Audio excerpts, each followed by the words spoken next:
नमस्कार सर्वांना. स्वागत आहे तुमचं माझ्या श्रद्धेची पहाट चॅनलमध्ये. श्रावण महिना म्हटलं की महादेवाची भक्ती, सोमवारची पूजा आणि बेलपत्रासोबतच आठवते ती एक सुंदर परंपरा म्हणजे शिवामूठ. महाराष्ट्रातील काही कुटुंबांमध्ये सुवासिनी लग्नानंतर सलग 5 वर्ष श्रावणी सोमवारी शिवामुठाचं व्रत करतात आणि 5व्या वर्षी उद्यापन किंवा सांगता करण्याची पद्धत आहे. पण शिवामूठ नेमकी कशी व्हायची?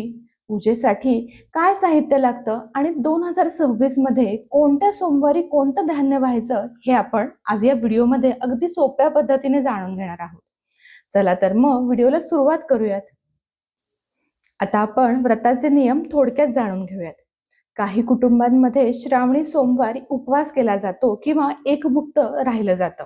आपल्या प्रकृतीला आणि आपल्या घरच्या परंपरेनुसार आपण व्रत करू शकतो. शिवामुठीसाठी धान्य स्वच्छ आणि अखंड असावं ही देखील गोष्ट आपण लक्षात ठेवली पाहिजे.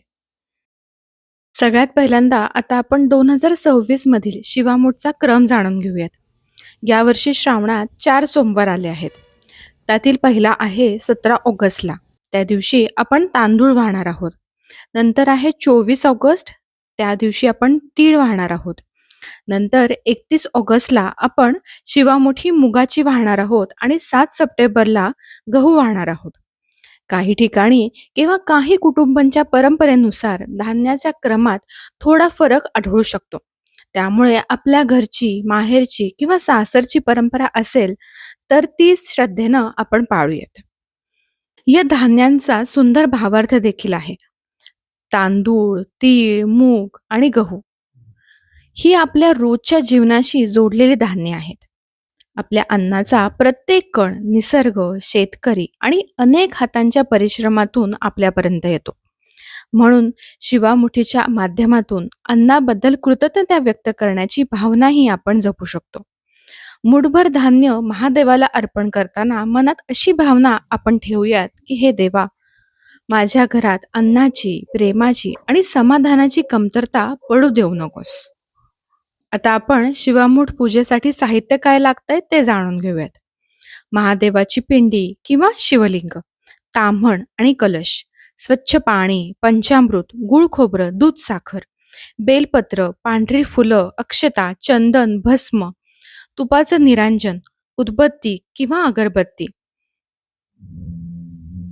काडेपेटी, पांढरी वस्त्रमाळ, विड्याची पानं, सुपारी, दक्षिणा आणि त्याचबरोबर आपण सोमवारचं जे शिवामुठाचं धान्य वाहणार आहोत ते एक आपल्याला वाटीभर लागणार आहे. आता आपण शिवामुठीची पूजेला सुरुवात करूयात. सोमवारी सकाळी लवकर उठून स्नान करून स्वच्छ कपडे परिधान आपण करणार आहोत. त्यानंतर पूजेची जागा स्वच्छ करून महादेवाची पिंडी व्यवस्थित स्थापित करणार आहोत. सगळ्यात पहिल्यांदा आपण गणपती पूजन करणार आहोत. त्यासाठी एक सुपारी आपण गणपती म्हणून ताम्हणात घेऊयात. त्याला जल आणि पंचामृत अभिषेक करूयात. ओम गण गणपतये नमः. ओम गण गणपतये नमः. ओम गण गणपतये नमः. आता आपण परत एकदा जलाभिषेक करून व्यवस्थित सुपारी पुसून घेणार आहोत.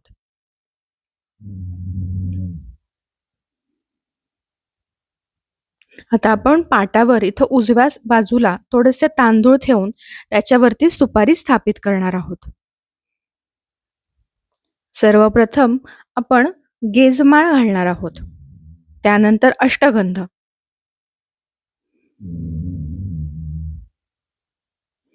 त्यानंतर हळद कुंकू.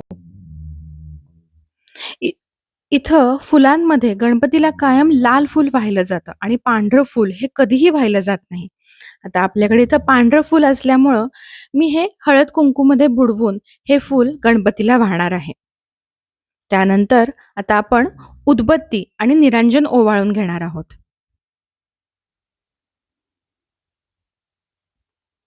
आता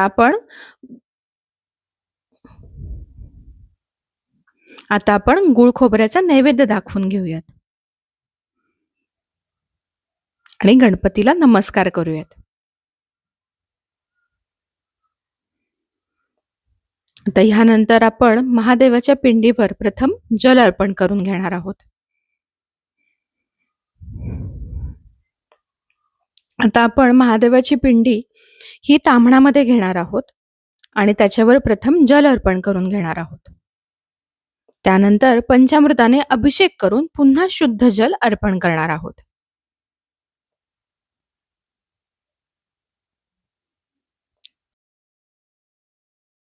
आता आपण महादेवाची पिंडी स्वच्छ कापडानं पुसून घेऊन पाटावर ठेवणार आहोत.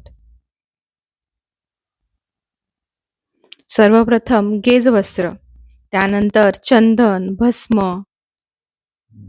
पांढरं फूल, बेलपत्र आणि सगळ्यात शेवटी आपण अक्षता अर्पण करणार आहोत.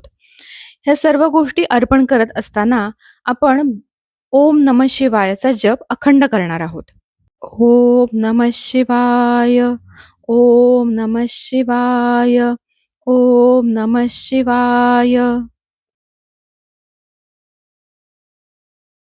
आता आपण तुपाचं निरांजन आणि उदबत्ती लावून महादेवाला ते ओवाळणार आहोत.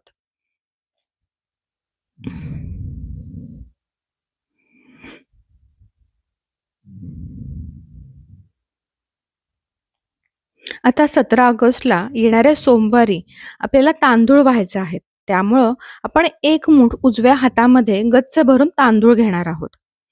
ही धान्याची मूठ हातात घेताना आपण ओम नमः शिवाय म्हणत महादेवाचं स्मरण करणार आहोत आणि त्यानंतर ती मूठ श्रद्धेनं पिंडीवर अर्पण करणार आहोत. शिवामूठ वाहत असताना ही एक पारंपरिक प्रार्थना म्हटली जाते, ती आता आपण म्हणूयात. त्याआधी आपल्याला तांदूळ जे आहेत ते 1 मूठ आणि त्यानंतर अजून थोडेसे वरती म्हणजे एकूण 1.25 मूठ तांदूळ हे व्हायचे आहेत. आता आपण प्रार्थना म्हणूयात. शिवा शिवा महादेवा, माझी शिवामूठ ईश्वरा देवा, सासू सासरा, दिरा भावा, नणंदा जावा भ्रातारा, नावडतीची आवडती करे देवा. या प्रार्थनेतून आपल्या कुटुंबातील सर्व नाती प्रेमाची आणि आपुलकीची राहावीत अशी आपण भावना व्यक्त करणार आहोत.